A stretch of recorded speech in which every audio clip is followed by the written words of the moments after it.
નમસ્કાર દર્શક મિત્રો, અભિપ્રાય ન્યૂઝમાં તમારું સ્વાગત છે। ભરૂચમાં આગામી તહેવારોને ધ્યાનમાં રાખીને કાયદા અને વ્યવસ્થાની જાળવણી માટે ખાસ ઓપરેશન હાથ ધરાયું છે।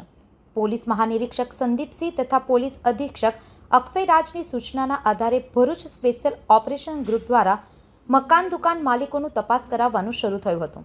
તપાસ દરમિયાન જણાયું કે ઘણા મકાન દુકાન માલિકોએ ભાડુઆતની યોગ્ય નોંધણી ન કરી પોતાના મિલકતમાં ભાડેથી વ્યાપાર કરાવવામાં આવી રહ્યો છે। આવા નિયમો ઉલ્લંઘન કરતા કુલ 20 ગુનાઓ નોંધાયા છે। આ પગલાંનો હેતુ છે શહેરી વિકાસનું ગેરકાયદેસર વ્યવસ્થા અટકાવવાનું અને શહેરમાં વ્યવસ્થા જાળવવાની।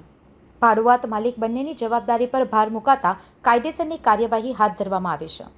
ભરૂચથી સંવાદદાતા સાથે અભિપ્રાય ન્યૂઝ, વડોદરા। વધુ સમાચાર જોવા માટે અમારી YouTube ચેનલને સબસ્ક્રાઇબ કરો અને જોડાયેલા રહો ફેસબુક, ઇન્સ્ટાગ્રામ અને ટ્વિટર પર।